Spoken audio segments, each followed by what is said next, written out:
اب بھائیوں وہ آیت آ رہی ہے جس پہ میں نے ڈیٹیل کے ساتھ گفتگو کرنی ہے، اس کے بعد انشاءاللہ اس سورت کو بھی مکمل کریں گے، پیچھے چند ایک آیات ہی رہ گئی ہیں لیکن اس پہ ذرا ڈیٹیل گفتگو کرنی ہے، اور وہ ہے سورہ ہود کی آیت نمبر 114، جس کا فہم بعض لوگوں نے غلط لیا بخاری اور مسلم کی ایک حدیث کی روشنی میں، اور یہ رزلٹ نکال لیا کہ جتنے مرضی گناہ کرتے رہو، جب نماز پڑھ لیتا ہے انسان تو سارے گناہ معاف ہو جاتے ہیں۔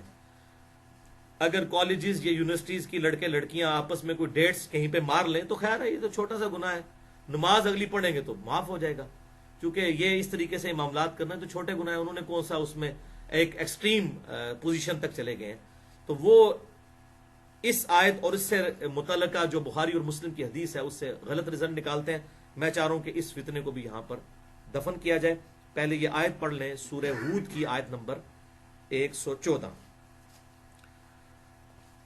وَأَقِمِ الصَّلَاةَ طَرَفَيِ النَّهَارِ، اور اے محبوب صلی اللہ علیہ وسلم نماز کو قائم کرو دنوں کے دونوں سروں پر، یعنی صبح اور شام، وَزُلَفًا مِّنَ اللَّيْلِ، اور رات کے کچھ حصے میں بھی۔ اب یہ مکی صورت ہے، اس وقت تک 5 نمازیں اس طریقے سے ڈیٹیل کے ساتھ ایڈریس نہیں کی گئی تھیں۔ صبح و شام کی نوافل پڑھا کرتے تھے یا رات کو تہجد کی نماز پڑھا کرتے تھے آپ صلی اللہ علیہ وسلم اور آپ کے اصحاب۔ اور اگر اس کو آپ نمازوں کے کانٹیکسٹ میں بھی جنرلائز بھی کر لیں تو تب بھی صبح اور شام کی نمازیں، شام کی آپ نمازوں کو آپ سمجھ لیں کہ صبح کی نماز میں پھر آپ کو فجر اور ظہر اور عصر بھی دن کی نمازوں میں لینی ہوگی، اور یہاں سے مغرب اور عشاء لینی ہوگی۔ ان الحسنات یذہبن السیئات، بے شک نیکیاں مٹا دیتی ہیں گناہوں کو۔ جب کوئی شخص نماز پڑھے گا تو اس کے گناہ معاف ہو جائیں گے۔ ذالک ذکریٰ للذاکرین، اور یہ ہے نصیحت ان لوگوں کے لیے جو واقعی نصیحت قبول کرنا چاہیں، جو واقعی حق قبول کرنا چاہیں، اس میں ہے ان باتوں میں نصیحت ان لوگوں کے لیے۔ وَاصْبِرْ، اور اے محبوب صلی اللہ علیہ وسلم صبر کیجئے، فَإِنَّ اللَّهَ لَا يُضِيعُ أَجْرَ الْمُحْسِنِينَ، بے شک اللہ تبارک و تعالیٰ نیکوکاروں کے اجر کو کبھی ضائع نہیں کرتا۔ انسان بڑی کمٹمنٹ کے ساتھ اللہ تعالیٰ کی فرما برداری کرتا چلا جائے، اللہ تبارک و تعالیٰ کسی کے اعمال کو ضائع کرنے والا نہیں ہے، الحمدللہ۔ یہ بھائیو وہ آیت ہے جس کے کانٹیکسٹ میں ایک بخاری اور مسلم کی متفق علیہ حدیث ہے، وہ بھی میں بیان کروں گا، اور اس سے بعض لوگ غلط رزلٹ نکالتے ہیں۔ اس آیت کے کانٹیکسٹ میں جنت کے 8 دروازوں کی نسبت سے انشاءاللہ 8 صحیح الاسناد احادیث بیان کروں گا، اور ان میں سے 3-4 جو ہیں بخاری اور مسلم سے ہیں اور باقی کتابوں سے بھی ہیں، اور پھر انشاءاللہ تعالی جو باقی 5-6 آیات رہ گئی ہیں ان کو ہم کنکلوڈ کریں گے، تاکہ اگلی دفعہ ہم سورہ یوسف شروع کریں، جو قرآن پاک کی سب سے انٹرسٹنگ صورت ہے، یزار سیف والی صورت، یوسف علیہ السلام سے ریلیٹڈ۔ تو یہ 8 حدیثیں میں اس حوالے سے بیان کرتا ہوں۔ پہلی حدیث جو اسی آیت کے کانٹیکسٹ میں ہے، صحیح بخاری اور مسلم کی متفق علیہ حدیث ہے۔ صحیح بخاری میں انٹرنیشنل نمبر کے مطابق 4687، صحیح مسلم میں 7001 نمبر یہ حدیث ہے، اور صحیح مسلم کا جو طرق ہے 7004 نمبر، اس میں بڑی ڈیٹیل کے ساتھ یہ حدیث ہے۔ ایک صحابی آپ صلی اللہ علیہ وسلم کی خدمت میں حاضر ہوئے اور انہوں نے کہا، یا رسول اللہ صلی اللہ علیہ وسلم، آج مدینہ شہر کے کنارے پر میں نے ایک عورت کو گلے لگایا، نامحرم عورت کو، کسی اجنبی عورت کو، اور اس کے ساتھ میں نے خوب طبع آزمائی کی، صرف میں نے اس کے ساتھ انٹر کورس نہیں کیا، یعنی اس زواجی تعلق جو ہوتا ہے وہ قائم نہیں کیا، باقی میں نے سب کچھ اس کے ساتھ کیا ہے، تو اب مجھے بتائیے میرے لیے کیا سزا ہے۔ شریف النفس لوگ تھے، غلطی کر کے ان کو شرمندگی ہوتی تھی، اور گناہ پر شرمندگی ہی خود توبہ کی نشانی ہے۔ تو آپ صلی اللہ علیہ وسلم کے سامنے جب اس نے یہ بات کی تو سیدنا عمر جلالی طبیعت والے وہاں پر موجود تھے رضی اللہ تعالیٰ عنہ، انہوں نے کہا کہ بھائی جب اللہ نے تیرا پردہ رکھا تھا تو نے ضرور اپنا پردہ چاک کرنا تھا، توبہ طائب کر لیتا، لیکن آپ صلی اللہ علیہ وسلم خاموش رہے، یہاں تک کہ وہ شخص وہاں سے اٹھا اور چلا گیا۔ اور خاموشی آپ پر کیوں طاری ہوتی تھی؟ ایسے موقعوں پر آپ صلی اللہ علیہ وسلم وحی کا انتظار کرتے تھے۔ جب وہ چلا گیا تو پھر آپ صلی اللہ علیہ وسلم نے تھوڑی دیر بعد خاموشی اپنی توڑی اور فرمایا کہ وہ جو شخص یہاں پر سوال کرنے آیا تھا اس کو بلاؤ۔ تو ایک صحابی پیچھے سے گئے اور ان کو بلا کر لائے، آپ صلی اللہ علیہ وسلم کی خدمت میں حاضر ہوئے، تو پھر آپ صلی اللہ علیہ وسلم نے اس گناہ کے اعتبار سے توبہ کے لیے آپ صلی اللہ علیہ وسلم نے سورہ ہود کی یہ آیت مبارکہ تلاوت کی اور اس کو ایمفسائز کیا کہ تم نماز پڑھو، اللہ تعالیٰ تمہارے اس گناہ کو معاف کر دے گا. اور اس کے ثبوت میں آپ صلی اللہ علیہ وسلم نے یہی آیت تلاوت کی. اس سے یہ بات پتہ چلی کہ آپ صلی اللہ علیہ وسلم بھی اپنی بات کی دلیل میں کتاب اللہ سے آیت پیش کیا کرتے تھے. یہ امت کی تعلیم کے لیے بھی ہے، ورنہ آپ کا اکیلا فرما دینا بھی کافی تھا، لیکن آپ صلی اللہ علیہ وسلم نے بات ارشاد فرمائی تو ساتھ ہی آپ صلی اللہ علیہ وآلہ وسلم نے آیت مبارکہ سورہ ہود کی آیت نمبر 114 تلاوت فرمائی. وہی آیت وَأَقِمِ الصَّلَاةَ طَرَفَيِ النَّهَارِ وَزُلَفًا مِنَ اللَّيْلِ، نماز کو قائم رکھو دن کے دونوں کناروں پر اور رات کے حصے میں. ان الحسنات یذہبن السیئات، بے شک نیکیاں جو ہیں یہ گناہوں کو مٹا دیتی ہیں. ذالک ذکری للذاکرین، اور اس قرآن میں ہے نصیحت ان کے لیے جو واقعی نصیحت قبول کرنا چاہیں. جس کی نیت ہی نہیں اٹھنے کی اور آنکھیں بند کر کے لیٹا ہے، آپ اس کو لاکھ اٹھائیں وہ کبھی نہیں اٹھنے والا. اور جو واقعی اٹھنا چاہتا ہے اور آخرت کی کامیابی حاصل کرنا چاہتا ہے تو آپ جب اس کو اٹھائیں گے تو اٹھ جائے گا. تو یہ وہ حدیث تھی. اب اس حدیث کا سہارا لیتے ہوئے بعض لوگ غلط رزلٹ نکالتے ہیں. اچھا، اس حدیث میں آگے الفاظ پھر بخاری اور مسلم کے یہ ہیں کہ جب اس صحابی کو آپ صلی اللہ علیہ وسلم نے یہ طریقہ تعلیم فرمایا کہ نماز پڑھ تیرا گناہ معاف ہو جائے گا، تو باقی بھی سمجھدار صحابہ تھے، انہوں نے کہا یا رسول اللہ یہ صرف اسی کے لیے ہے خاص، یا اگر کوئی بھی امت میں گناہ کر بیٹھے تو اس کے لیے بھی ہے؟ تو آپ صلی اللہ علیہ وسلم نے فرمایا یہ حکم عام ہے، جس شخص سے بھی گناہ ہو جائے تو نماز اس کے گناہوں کو جو ہے وہ مٹا دے گی. یہ اتنی بڑی نیکی ہے. بہرحال اس حوالے سے لوگ کہتے ہیں کہ جس سے یہ بات ثابت ہوئی، چونکہ نیک اعمال جو ہیں یہ تو صحیح ہے، بخاری اور مسلم کی کتنی حدیث اس پر گواہ ہے، اس میں سے ایک صحیح مسلم کی میں حدیث بھی بیان کر دوں گا اور بخاری اور مسلم کی ایک متفق علیہ حدیث بھی آگے چل کر بیان کروں گا کہ واقعی نیک اعمال جو ہیں گناہوں کو مٹا دیتے ہیں، لیکن صرف صغیرہ گناہوں کو، کبیرہ کو معاف نہیں کیا جاتا جب تک کہ سچی توبہ نہ کر لی جائے. تو کہتے ہیں دیکھیں جناب، اس کے اندر تو کہا گیا نماز پڑھو تمہارے گناہ معاف ہو جائیں گے، اس کا مطلب ہے کہ اگر کسی اجنبی یا نامحرم عورت کے ساتھ انٹر کورس نہ کیا جائے، وہ تعلق ایکسٹریم قائم نہ کیا جائے، اس کے علاوہ جو مرضی کر لیں، بوسو کنار کر لیں، گلے لگا لیں، جو مرضی کریں، کوئی لڑکا جا کے ڈیٹ مار لے، معاف ہو جائے گا، نماز پڑھ لے. یعنی زور سے پہلے ڈیٹ مارے، اس کے بعد زور کی نماز پڑھے تو معاف، زور کے بعد کسی اور کے ساتھ کرے تو اثر پڑھے تو وہ بھی معاف، اثر کے بعد کسی اور کے ساتھ کرے تو مغرب پڑھے تو وہ بھی معاف. وہ اس سے رزلٹ نکالتے ہیں. تو آن دا فیس آف آرگومنٹ تو بظاہر یہ ان کی دلیل صحیح لگتی ہے، لیکن یہ ان کی دلیل ٹھیک نہیں ہے، کیونکہ کوئی شخص معافی کی امید پر جان بوجھ کر کسی چھوٹے گناہ پر بھی استقامت اختیار کرے تو بذات خود یہ اس کا عمل ہی بغاوت پر مبنی ہے اور یہ خود گناہ کبیرہ ہے. آپ اللہ تبارک و تعالیٰ کی اس کتاب کے مزاج کو سمجھیں کہ اللہ تعالیٰ کیسا انسان، اللہ کو کیسا انسان مطلوب ہے. ایسا انسان کہ جو بار بار گناہ کرنے پر جو ہے وہ توبہ کی امید کے اوپر جان بوجھ کر گناہ کرے. کیا اللہ تعالیٰ یہ چاہتا ہے؟ قطعاً نہیں چاہتا. ورنہ یہ کتابوں کا مقدمہ، پیغمبروں کا مقدمہ ہی اسی بات پر قائم ہے کہ آپ نے اپنی پوری کوشش کرنی ہے کہ گناہ سے بچیں، اس کے باوجود اگر ہو جائے پھر اللہ کی طرف رجوع لائیں. تو وہ کہتے ہیں جی یہاں پر چونکہ اس نماز سے گناہ معاف ہو گئے تو بھائی نماز سے پہلے ہی اس نے اس گناہ کبیرہ سے توبہ بھی کی ہے، شرمندہ تھا نا، تبھی تو آپ کے پاس آیا یا رسول اللہ مجھے پاک کر دیجئے، مجھ پر حد جاری کیجئے، جو میرا جرم ہے مجھے سزا دیجئے. تو شرمندگی خود بخود توبہ ہے، توبہ اس نے پہلے کی ہے اور بعد میں اس کی تسلی کے لیے بات آئی کہ اگلے نیک اعمال بھی کرو گے تو بالکل کلین واش ہو جاؤ گے. اس حوالے سے یہ بالکل غلط رزلٹ ہے. یہ تو بالکل اس طریقے سے ہے کہ کوئی شخص سورہ نساء میں 2 دفعہ یہ آیت آئی، آیت نمبر 48 اور آیت نمبر 116. بسم اللہ الرحمن الرحیم. ان اللہ لا یغفر ان یشرک بہ ویغفر ما دون ذلک لمن یشاء. بے شک اللہ تعالیٰ قیامت والے دن کوئی شخص اس حال میں پیش ہوا کہ اس نے دنیا میں شرک کے بغیر توبہ کے شرک کے ساتھ مرا، شرک کی حالت میں، اس حال میں قیامت والے دن اللہ کے حضور پیش ہوا تو اللہ تعالیٰ اس گناہ کو کبھی معاف نہیں کرے گا. دنیا میں معاف کر دے گا. وہ سورۃ الفرقان کا آخری رکوع ہے کہ اگر دنیا میں کوئی شرک سے بھی توبہ کر لے اللہ تعالیٰ اس کے گناہوں کو بھی نیکیوں سے بدل دے گا. الحمدللہ. لیکن یہ آخرت کا معاملہ ہے. ان اللہ لا یغفر ان یشرک بہ. بے شک اللہ تعالیٰ اس گناہ کو کبھی معاف نہیں کرے گا کہ کسی شخص نے دنیا میں اس حال میں موت اسے آئی کہ اس نے اللہ کے ساتھ شرک کیا ہوا. وَيَغْفِرُ مَا دُونَ ذَلِكَ لِمَن يَشَاءُ، اور اس کے علاوہ جتنے گناہ ہیں معاف کر دے گا. لِمَن يَشَاءُ، وہ بھی اوپن لائسنس نہیں، جس کے لیے چاہے گا.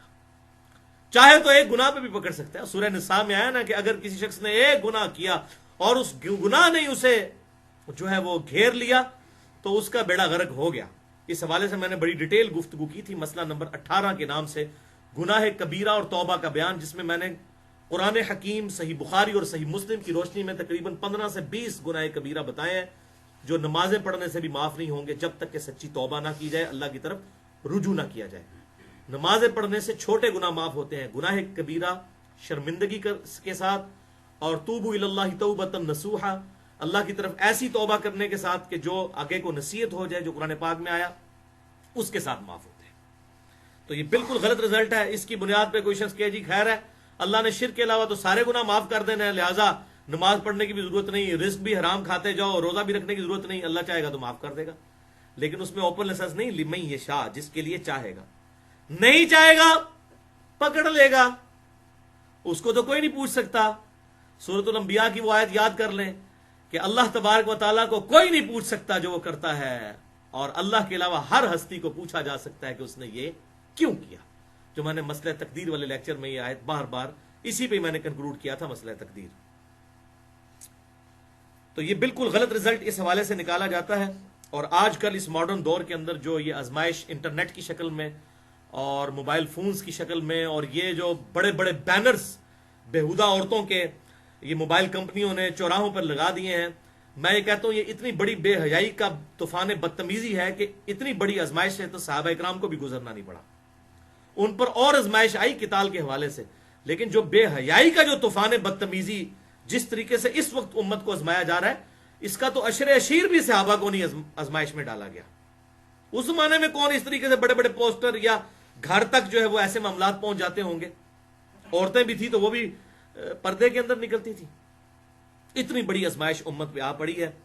اور خصوصاً ہمارا جو ماڈرن پڑھا لکھا طبقہ ہے، اور کیا دیندار اور کیا بے دین لوگ، سب کی یہ حالت ہے کہ وہ منگیتر میں اور منکوحہ میں فرق ہی نہیں کرتے. یہ دو ٹرم سمجھ لیں. منگیتر تو یہ ہے کہ کہیں پر آپ کی بات چلی اور رشتہ طے پایا، لیکن جب تک نکاح نہیں ہو جاتا جو آفیشل بانڈ ہے اللہ تعالیٰ کی طرف سے، اس وقت تک وہ دونوں نامحرم ہیں. صرف بات طے ہو جانے سے یا منگیتر بن جانے سے محرم نہیں بن جائیں گے جب تک نکاح نہیں ہوگا، کیونکہ آفیشل بانڈنگ تو نکاح ہے. اور نکاح کے بعد بھی بس اس معاملے میں اس حد تک ہی آگے بڑھا جا سکتا ہے کہ کوئی فزیکلی علیحدگی کے اندر کوئی معاملہ نہ ہو. کل کو کوئی پھوٹ پڑ گئی اور کوئی ایسا ویسا مسئلہ ہو گیا، کوئی کیس بن گیا تو کوئی بے حیائی کی تہمت لگ گئی تو اور سے اور معاملہ بگڑ جاتا ہے. اور ایسے واقعات دیکھنے میں آئے ہیں. لہذا جب تک رخصتی نہ ہوئی ہو، چاہے کوئی میاں بیوی بھی ہیں، نکاح کے بانڈ میں بھی ہیں، تب بھی وہ علیحدہ میں ملاقات نہ کریں جب تک آفیشل رخصتی نہ ہوئی ہو. ویسے ملنے میں کوئی حرج نہیں، منگیتر نہ ہو، منکوہ ہو تو اس میں کوئی حرج نہیں ہے. اچھا بھائیو، اس حوالے سے اللہ تبارک و تعالیٰ نے قرآن حکیم میں غض بصر جو ہے، یہ عربی کی ٹرم ہے، غین ضاد با صا را، غض بصر کہتے ہیں نگاہوں کو نیچا رکھنا. اس پر سورہ نور کے اندر بڑا زور ہے، اور سب سے پہلے غض بصر کا حکم اللہ تعالیٰ نے مردوں کو دیا ہے. سورہ النور کے اندر اے محبوب صلی اللہ علیہ وسلم مومن مردوں سے کہو کہ اپنی نگاہیں نیچی رکھیں اور اپنی شرمگاہوں کی حفاظت کریں. پہلے مرد کا پردہ بیان ہوا ہے، نگاہیں نیچی رکھیں، یعنی ادھر ادھر نگاہ اٹھا کے نہیں، بس اتنی نیچی رکھیں کہ آپ کو راستہ نظر آ رہا ہے. یہ بیجا نگاہ کو اٹھانا یہ پھر انسان کو برائی میں مبتلا کر دیتا ہے. اور پھر اس کے بعد سورہ نور میں ہی آگے آیا کہ اے نبی صلی اللہ علیہ وسلم مومنین عورتوں کو حکم دیں کہ وہ بھی اپنی نگاہیں نیچی رکھیں اور اپنی شرمگاہوں کی حفاظت کریں. اور پھر عورتوں کے حوالے سے جس طرح ڈیٹیل احکامات سورۃ الاحزاب کے اندر آئے، سورہ النور کے اندر آئے، انشاءاللہ کبھی موقع ملا تو 1-1.5 گھنٹے کا علیحدہ سے ٹاپک ہے. یہاں تک آیا قرآن حکیم کے اندر، سورہ نور کے اندر اور سورہ الاحزاب کے اندر، کہ عورت کے زیور کی چھنکار بھی گھر سے باہر نہ سنائی دے. یہاں مولوی اس معاملے میں لڑ رہے ہیں کہ چہرے کا پردہ ہے یا نہیں ہے. خدا کے لیے بھائی قرآن کے مزاج کو سمجھو، اللہ کے مزاج کو سمجھو. جو قرآن ہمیں یہ حکم دیتا ہے کہ عورت کے زیور کی چھنکار بھی گھر سے باہر نہ سنائی دے، وہ عورت کو یہ اجازت دے گا کہ وہ چہرہ کھول کے باہر پھرے؟ اور پھر وہ شیخ البانی نے کتاب لکھی، اسی کو ڈاکٹر ذاکر نے کاپی کیا، اور پھر ڈاکٹر ذاکر نائک کی اسلام کے لیے خدمات اپنی جگہ، لیکن اس نے ایک فتنوں کا دروازہ کھول دیا جی عورت کے چہرے کا پردہ ضروری نہیں ہے، چہرہ چونکہ وہ اس میں داخل ہی نہیں ہے زینت کے اندر۔ وہ لوگ کہتے ہیں چہرہ زینت میں داخل ہی نہیں ہے۔ ان سے پوچھو جب آپ لوگوں کی شادیاں ہوتی ہیں تو بغیر چہرہ دیکھے پسند کرتے ہیں؟ چہرہ اگر زینت نہیں تو باقی اور کون سی چیز زینت ہے؟ وہ کہتے ہیں وہ جو کہا گیا نا کہ زیور کی چھنکار باہر نہ سنائی دے، تو چونکہ زیور جو ہے وہ زینت کی چیز ہے تو زینت کا پردہ ہے۔ خدا کے لیے بھئی زیور زینت ہے تو قرآن کے مزاج کو سمجھیں۔ اگر قرآن زیور کو زینت کہہ رہا ہے تو چہرے کو نہیں کہے گا؟ چہرہ تو بدرجہ اولا زینت ہے۔ اور یہ ایسی بات ہے کہ راکٹ سائنس نہیں، وہ آپ کسی ایک موچی سے بھی پوچھ لیں وہ بھی سمجھا دے گا۔ مولوی کو سمجھنا ہے علیحدہ بات ہے، کسی ڈاکٹر انجینئر کو سمجھنا ہے ضد اور ہٹ درمی کی وجہ سے وہ علیحدہ بات ہے، لیکن ایک عام ان پڑھ جاہل آدمی بھی اپنی انسٹنکٹ کی وجہ سے سمجھا دے گا۔ جو صحیح مسلم میں حدیث ہے، گناہ وہ جو تیرے دل میں کھٹکے اور تو اس بات سے آر محسوس کرے کہ لوگ اس پر مطلع ہو جائیں، وہ تیرے دل میں، دل کے اندر جو مفتی بیٹھا ہے وہ تجھے خود بتائے گا کہ یہ معاملہ غلط ہے، یہ صحیح ہے۔ انشاءاللہ کبھی موقع ملا، یہ بھی ادھار ہے، چہرے کے پردے کے اوپر بھی میری گفتگو رہتی ہے۔ بل اس حوالے سے باقی ہم 7 حدیثیں یہاں پر کور کر لیں۔ دوسری حدیث ہے سنن نسائی الکبریٰ کے اندر صحیح سند کے ساتھ کہ آپ صلی اللہ علیہ وسلم نے ارشاد فرمایا، کوئی 2 مرد اور عورت کبھی خلوت اختیار نہ کریں ورنہ اس خلوت میں تیسرا شیطان داخل ہو جاتا ہے۔ اجنبی مرد و عورت خلوت نہیں اختیار کر سکتے۔ تیسری حدیث سنن نسائی کے اندر موجود ہے صحیح سند کے ساتھ، اور یہ حدیث تو کنکلوڈ کرنے والی ہے۔ اسلام کا مزاج، قرآن کا مزاج تو آپ نے سن لیا نا کہ زیور کی چھنکار باہر نہ سنائی دے۔ اب آپ صلی اللہ علیہ وسلم کا مزاج سن لیں۔ سنن نسائی کے اندر یہ حدیث صحیح سند کے ساتھ آپ صلی اللہ علیہ وسلم نے ارشاد فرمایا، جو عورت خوشبو لگا کر گھر سے باہر نکلتی ہے لوگوں کو اٹریکٹ کرنے کے لیے، تو ایسی عورت زانیہ ہے، اس نے زنا کیا۔ اچھا مجھے بتائیں، جو عورت خوشبو لگا کر گھر سے باہر نکلے وہ تو ہے زانیہ، اور جو چہرہ اور بال کھول کر باہر نکلے وہ زانیہ نہیں ہے؟ عقل کام کرتی بھائی آپ کی، مزاج کو سمجھیں۔ یہ تو اسی طریقے سے جو قرآن پاک میں ہے کہ ماں باپ کو اف تک مت کہو، تو کیا مطلب ہے کہ اف نہ کہو، گالی دے لو، بے شک مار بھی لو، تو کہا جائے گا نہیں بھائی اف کہنے سے جب منع کیا گیا تو یہ باقی چیزیں تو بہت بڑی ہیں۔ تو یہ جو سنن نسائی کی حدیث ہے کہ خوشبو لگا کے جو عورت گھر سے باہر نکلے تو وہ زانیہ ہے، اور جو چہرہ اور سر کے بال کھول کر نکلتی ہے اور دوپٹہ بھی لیا ہوا ہے تو صرف برکت کے لیے، سائیڈ پہ صرف بتانے کے لیے کہ میں مسلمان ہوں، سامنے بال اسی طریقے سے نکلے ہوئے ہیں، تو اس عورت کے اوپر فتویٰ نہیں، بدرجہ اولا اس کے اوپر یہ فتویٰ لگے گا۔ آپ صلی اللہ علیہ وسلم کا میرے ساتھ کسی کو لڑنے کی ضرورت نہیں ہے، آپ صلی اللہ علیہ وسلم نے اپنا مزاج بتا دیا۔ تو ریلیجن جو ہے وہ بالکل واضح ہے، کوئی شخص ماننا چاہے تو اس کے لیے ہدایت ہے، اب نہیں ماننا چاہتا کوئی شخص۔ اب ڈاکٹر ذاکر نائک بہت اسلام کے لیے ان کی خدمت ہے، میں ان کی بڑی عزت کرتا ہوں، لیکن اس معاملے میں انہوں نے ٹھوکر کھائی ہے، اور وہ شیخ البانی کو انہوں نے فالو کیا۔ حالانکہ شیخ البانی خود اپنے گھر والوں کو وہ چہرے کا بھی پردہ کرواتے تھے، لیکن وہ کتاب انہوں نے لکھ دی کہ چہرے کا پردہ ضروری نہیں ہے، تے اندھے نو کیا چاہیے 2 اکھاں، اندھے کو کیا چاہیے 2 آنکھیں۔ تو لوگوں کو تو بہانا چاہیے ریلیکسیشن کا۔ لوگ تو کہتے ہیں کوئی ایسا کوئی ریلیجن بتائیں کہ بس وہ ماڈریٹ سا ریلیجن ہو، اس پر ہم عمل کرنا ہے، باقی ہمارے گناہوں کا بوجھ جو ہے وہ ڈاکٹر ذاکر نائک اور شیخ البانی اٹھاتے رہیں گے۔ ہم تو کہہ دیں گے قیامت والے دن کے ڈاکٹر ذاکر نائک نے فتویٰ دیا تھا یا شیخ البانی نے فتویٰ دیا تھا، ہم تو اس کے اوپر چلیں گے۔ کتاب و سنت آپ نے بیان کرنا ہے تو آپ کرتے رہیں۔ صحیح بخاری کے اندر جو حدیث افک ہے، اما عائشہ کے اوپر جو تہمت لگی تھی معاذ اللہ زنا کی، اس میں الفاظ ہیں، جب وہ بڑی ڈیٹیل حدیث ہے، اس کے اینڈ پہ سیدہ عائشہ جو پیچھے رہ گئی تھی تو اور آپ صلی اللہ علیہ وسلم ایک صحابی کی ڈیوٹی لگائی ہوتی تھی جو قافلہ وہاں سے موو کرتا تھا، تو آپ صلی اللہ علیہ وسلم اس کو بھیجتے تھے تاکہ وہاں پر پڑاؤ کے دوران آپ صلی اللہ علیہ وسلم یا آپ کے اصحاب کا اگر کوئی سامان رہ گیا تو وہ اس سامان کو سمیٹتے تھے۔ وہیں پر انہوں نے سیدہ عائشہ کو دیکھا، ظاہر ہے ان کا ہار گم گیا تھا، بڑی ڈیٹیل حدیث ہے بخاری اور مسلم کے اندر، تو سیدہ عائشہ وہاں پر بیٹھی ہوئی تھی اور ان کو اونگ آئی ہوئی تھی، اس کی وجہ سے ان کے چہرے سے وہ نقاب ہٹ گیا ہوا تھا۔ تو وہ صحابی جب وہاں پر گئے تو ان کی نگاہ ان کے چہرے پر پڑ گئی، اور اس صحابی کے الفاظ ہیں صحیح بخاری کے اندر کہ میں نے سیدہ عائشہ کو اس لیے پہچان لیا کہ میں نے آیات پردہ نازل ہونے سے پہلے عائشہ کو دیکھا ہوا تھا. اس کا کیا مطلب ہے؟ کہ آیات پردہ نازل ہونے کے بعد سیدہ عائشہ چہرے کا پردہ کرتی تھی. پھر اس کا بھی جواب دیتے ہیں نہیں وہ حضرت عائشہ کا تقوی تھا. کل کو آپ کہو گے جی جناب کوئی داڑھی رکھتا ہے تو اس کا تقوی ہے. حضور صلی اللہ علیہ وسلم نے تقوی کے لیے رکھی, کوئی داڑھی ضروری نہیں ہے. آپ ہر معاملے میں یہ کہہ دیں گے. تقوی کیا؟ سورۃ الاحزاب کے اندر اللہ تعالیٰ نے 22ویں پارے کے پہلے صفحے پہ یہ بات ارشاد فرمائی ہے, نبی کی بیوی ہو تم عام عورتوں کی طرح نہیں ہو, تم نے تو امت کے لیے رول ماڈل بننا ہے. امت نے امہات المومنین کو فالو کرنا ہے, یا شیخ البانی یا ڈاکٹر ذاکر نائک کو فالو کرنا ہے, یا مجھے فالو کرنا ہے انجینئر محمد علی مرزا صاحب کو. میں کہوں گا کہ جی ہاں جی مجھے فالو کریں جی, میں جو قیامت دن آپ کے گناہوں کا بوجھ اٹھا لوں گا. نہیں, کتاب و سنت کے دلائل کو دیکھنا ہے, اس کو فالو کرنا ہے. تو بالکل کلیئر کٹ ہے کہ میں نے عائشہ کو اس لیے پہچان لیا کہ میں نے آیات پردہ نازل ہونے سے پہلے انہیں دیکھا ہوا تھا. تو اس کا مطلب ہے کہ بعد میں ایسے معاملات. بہرحال اس حوالے سے انشاءاللہ کبھی موقع ملا میں ڈیٹیل سے عرض کروں گا. چوتھی حدیث بڑی خطرناک روایت ہے, یہ صحیح سند کے ساتھ.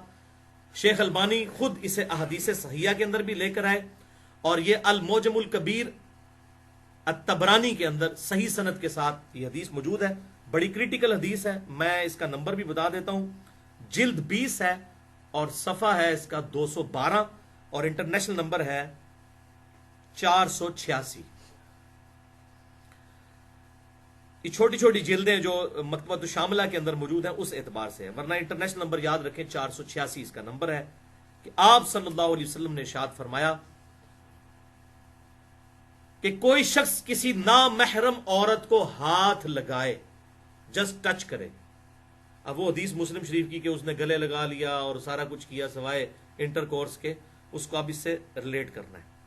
آپ صلی اللہ علیہ وسلم نے فرمایا کہ کوئی شخص کسی عورت کو ہاتھ لگائے, اس سے بہتر ہے کہ لوہے کا کیل اس کے سر میں ٹھونک دیا جائے. کیا مطلب؟ کہ اس کی جو تکلیف ہے نا, اس سے زیادہ تکلیف اس گناہ کی قیامت والے دن اٹھانی پڑے گی, کسی غیر محرم عورت کو ٹچ کرنا. اور یہاں تو انڈیا, پاکستان اور بنگلہ دیش کے بےہودہ کلچر میں کتنے پیر ہیں جو مریدنیوں کے سروں پہ ہاتھ پھیرتے ہیں, بلکہ بیعت کرتے ہیں. آپ صلی اللہ علیہ وسلم نے کبھی کسی عورت کے ساتھ اس طریقے سے بیعت نہیں لی. تو اس پہ بھی علیحدہ سے بات ہو سکتی ہے کہ آپ صلی اللہ علیہ وسلم عورتوں سے پردے میں بیعت لیا کرتے تھے. کبھی کسی عورت کو, سیدہ عائشہ کا بیان ہے مسند امام احمد میں اور بھی کتابوں میں موجود ہے کہ آپ صلی اللہ علیہ وسلم نے کبھی کسی عورت کا ہاتھ بھی نہیں دیکھا, غیر محرم عورت کا. اتنی احتیاط اللہ کے پیغمبر صلی اللہ علیہ وسلم کی. تو کوئی شخص کسی غیر محرم عورت کو ہاتھ لگائے, اس سے بہتر ہے کہ اس کے سر میں لوہے کی کیل ٹھونک دی جائے. وہ لوہے کی کیل ٹھونکنا وہ کم تکلیف دہ ہے, اور اس کا عذاب بڑا ہے کہ کوئی شخص کسی غیر محرم عورت کو ہاتھ لگائے.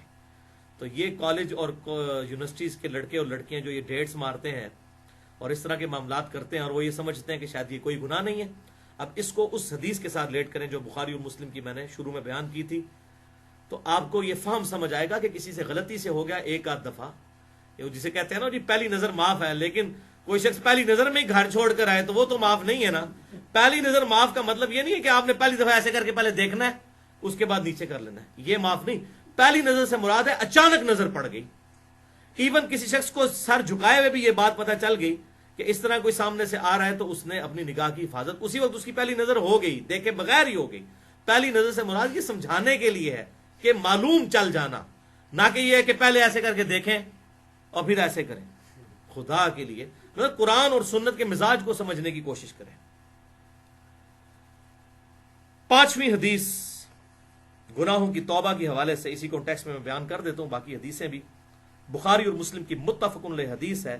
بخاری میں 528, مسلم میں 1522, کہ آپ صلی اللہ علیہ وسلم نے ارشاد فرمایا ہے, میرے صحابہ بتاؤ تو اگر کسی شخص کے گھر کے آگے سے نہر گزرتی ہو اور وہ روزانہ اس میں 5 دفعہ غسل کرے, کیا اس کے جسم پہ کوئی میل رہ جائے گا؟ صحابہ نے عرض کیا نہیں یا رسول اللہ صلی اللہ علیہ وسلم. تو آپ نے فرمایا 5 نمازوں کی مثال بھی ایسی ہی ہے کہ 5 نمازیں بھی تمہیں بالکل گناہوں سے پاک کر دیں گی, لیکن لیکن لیکن چھوٹے گناہ, بڑے گناہ صرف توبہ اور رجوع لانے اور شرمندگی اور آندہ گناہ نہ کرنے کا پکا ارادہ کرنے سے، اور جنہوں پنجابی کہتے ہیں بندے دا پتر بننے نال ہی معاف ہون گے، انج نہیں معاف ہونے والے، بغاوت پہ مبنی نہ ہو۔ اور یہ میں اپنی طرف سے بات نہیں کر رہا، یہ صحیح مسلم کی کرٹیکل ترین حدیث ہے، انٹرنیشنل نمبر کے مطابق 552 نمبر، کہ آپ صلی اللہ علیہ وسلم نے ارشاد فرمایا جب تک کبیرہ گناہوں سے بچا جائے، اور کبیرہ گناہ کوئی چھوٹے کو تھوڑے سے نہیں ہے، مسئلہ نمبر 18 میرا سن لیں، گناہ کبیرہ اور توبہ کا بیان، ماں باپ کی نافرمانی گناہ کبیرہ، چغلی، جھوٹ، غیبت، وعدہ خلافی، گالی گلوچ، کسی پہ لعنت کرنا، کسی کو ناجائز مارنا، میرے خیال ہے جتنے گناہ اکثریت کرتی ہے وہ سب کے سب گناہ کبیرہ ہیں۔ جادو کرنا، شرک کرنا سب سے بڑا گناہ کبیرہ۔ تو اگر یہ صحیح مسلم 552 کہ اگر بڑے بڑے کبیرہ گناہوں سے بچا جائے، کبیرہ گناہ نہ کیے جائیں، تو 5 نمازیں، ایک نماز سے لے کر دوسری نماز تک، اور ایک جمعے سے لے کر دوسرے جمعے تک، اور ایک رمضان سے لے کر دوسرے رمضان تک درمیان کے تمام گناہوں کا کفارہ بن جائیں گے، اگر کبیرہ گناہوں سے بچا جائے۔ یہ نہیں ہے کہ جمعہ پڑھا پھر اگلا جمعہ پڑھا بیچ والی ساری نمازیں معاف، نہیں، ایک نماز چھوڑنا ہی خود کبیرہ گناہ ہے۔ کبیرہ گناہوں سے بچا جائے تو ایک نماز سے دوسری نماز، ایک جمعے سے دوسرا جمعہ، اور ایک رمضان سے دوسرا رمضان، درمیان کے گناہوں کا کفارہ بن جائیں گے۔ 7ویں حدیث صحیح مسلم میں انٹرنیشنل نمبر کے مطابق 246 نمبر کی، آپ صلی اللہ علیہ وسلم نے ارشاد فرمایا انسان کے شرک اور کفر اور ایمان کے درمیان فرق کرنے والی چیز نماز ہے۔ یہ ہے فرق، یعنی اگر مومن ہے تو وہ نمازی ہوگا، باقی وہ عملاً تو وہ کافر ہی ہے، عقیدے میں ہم اس کا احترام کر کے اسے کلمہ گو اور ہونے کی وجہ سے مسلمان کہتے رہے، عملاً تو وہ کافر ہے، عقیدے میں مسلمان ہے، ہم اس کا احترام کرتے ہیں کلمے کا، ادروائز عملاً وہ کافر ہے۔ اور اس کے ثبوت میں جامعہ ترمذی میں انٹرنیشنل نمبر کے مطابق 2621، سنن نسائی میں 463 اور سنن ابن ماجہ میں 1079 نمبر حدیث ہے کہ آپ صلی اللہ علیہ وسلم نے ارشاد فرمایا کہ بندے کے شرک اور ایمان کے درمیان، کفر اور ایمان کے درمیان فرق نماز ہے، وہی الفاظ مسلم والے، لیکن اس میں آگے ہیں جس نے جان بوجھ کر ایک نماز بھی ترک کی گویا اس نے کفر کیا، عمل تو اس کا کافروں والا، ہو مسلمان اور نماز نہ پڑھے تو اذان سن کر وہ بھی نماز کے لیے مسجد میں نہ جائے اور ایک کافر بھی نہ جائے، تو بھائی تو عمل تو دونوں کا ایک جیسا ہے نا، عمل اس کا کافروں والا ہے۔ اور اس حوالے سے بڑی ڈیٹیل احادیث ہے مسند امام احمد میں، سنن ابی داؤد میں، آپ صلی اللہ علیہ وسلم نے ارشاد فرمایا کہ قیامت والے دن سب سے پہلا سوال نماز کے بارے میں ہوگا، اگر کسی کی نماز درست نکل آئی تو اس کے اگلے سوال آسان ہوتے چلے جائیں گے، اور اگر کسی کی نماز صحیح نہ نکلی تو اگلے سوالات مشکل در مشکل ہوتے چلے جائیں گے۔ اور بڑی ڈیٹیل کے ساتھ حدیث مسند امام احمد کے اندر موجود ہے کہ آپ صلی اللہ علیہ وسلم نے ارشاد فرمایا کہ نمازی کے لیے نماز دلیل ہوگی، نجات ہوگی اور نور ہوگی، قیامت والے دن دلیل، نجات اور نور ہوگی، اس کے لیے یہ ذریعہ بن جائے گی جنت میں پہنچنے کا۔ اور بے نمازی کے پاس نماز نہیں ہوگی تو اس کے لیے نہ کوئی دلیل ہوگی، نہ کوئی نجات ہوگی، نہ کوئی نور ہوگا پولیس رات کے اندھیرے پر چلنے کے لیے، الٹا اس کا حشر اللہ تعالیٰ فرعون، حامان اور امیہ ابن خلف کے ساتھ کرے گا، وَلِعَاذُ بِاللَّهِ تعالیٰ۔ کچھ بھی ہے یا اللہ تیرے محبوب کی امت سے ہے، بندے دا پتر اسی کوئی نہیں پڑھنا، نمازاں اسی کوئی نہیں پڑھنی ہے، کچھ بھی ہے اللہ تیرے محبوب کی امت سے ہے، اسی طریقے نہ لولے لنگڑا مسلمان سانو قبول کر لیں۔ یہ دیکھ لیں، یعنی اگر محبوب کی امت سے ہے تو محبوب کی یہ باتیں پسے پش ڈالی ہوئی ہیں، وَلِعَاذُ بِاللَّهِ تعالیٰ۔ یعنی یہ قرآن کا مقدمہ اور یہ جو میں احادیث سنا رہا ہوں، معاذ اللہ استغفر اللہ، کیا یہ باتیں ڈھونگ ہیں؟ ایسے معاملات نہیں ہونے والے، یہ دھمکیاں صرف لوگوں کو چسکا لینے کے لیے یہ چیزیں نہیں بھائیو، یہ معاملہ ہونے والا ہے اور بڑا سخت معاملہ ہونے والا ہے، جو سیدنا علی کا قول ہے رضی اللہ تعالیٰ عنہ کہ انسان سویا ہوا ہے، جب مرے گا تو جاگ اٹھے گا۔ اوہ یہ کیا ہوا؟ وقت گزرنے کا پتہ ہی نہیں چلا، انسان کو پتہ ہی نہیں چلے گا۔ واقعی انسان غفلت کی نیند سویا ہوا ہے، مرتے ہی آنکھ کھلے گی کہ بھئی یہاں تو وہ کرنسی نہیں چلنے والی، یہاں تو اعمال ہی کام آنے ہیں، اور اعمال ہوں گے تو انشاءاللہ اللہ کی رحمت اور آپ صلی اللہ علیہ وسلم کی شفاعت شامل حال ہوگی تو انشاءاللہ فائدہ ہوگا۔ جیسا دنیا میں بھی صرف رحمت سے کچھ نہیں ہوتا، رحمت کی بارش جتنی مرضی ہو، اگر کسی کسان نے بیج نہیں بویا اس کی فصل نہیں اگنے والی، ٹھیک ہے؟ تو جس نے اعمال کا بیج نہیں بویا، قیامت والے دن اللہ کی رحمت اور آپ صلی اللہ علیہ وسلم کی شفاعت کے اوپر اگر وہ ناجائز امید لگاتا ہے تو وہ تو پھر کتاب و سنت کے دلائل کے خلاف کو اپنی انٹرپریٹیشن، اپنی فلسفہ پیش کرے گا، والعیاذ باللہ تعالی۔ بر نماز کے حوالے سے میری ڈیٹیل گفتگو جو ہے مسئلہ نمبر 70A اور 70B تقریباً 5 گھنٹے کی گفتگو ہے، جسے شوق ہو تو وہ دیکھ سکتا ہے، اور اس میں بھی میں نے اس طرح کی کافی ساری احادیث بیان کی ہیں۔ بل ہماری اس حوالے سے یہ گفتگو غض بصر کے حوالے سے اور نگاہوں کی حفاظت کے حوالے سے کنکلوڈ ہوئی۔ اللہ تعالیٰ سے دعا ہے جو حق بات میں نے کہی اللہ تعالیٰ ہمارے دلوں میں راسخ فرمائے، اگر جذبات میں میرے منہ سے کوئی غلط بات نکل گئی تو اللہ تعالیٰ ہمارے دلوں سے معاف کر دے، ہمیں کتاب و سنت کی تعلیمات پر عمل کر کے دوسرے بھائیوں تک پہنچانے کی توفیق عطا فرمائے۔ سبحانک اللہم و بحمدک، اشہد ان لا الہ الا انت، استغفرک و اتوب الیک، وما علینا الا البلاغ المبین۔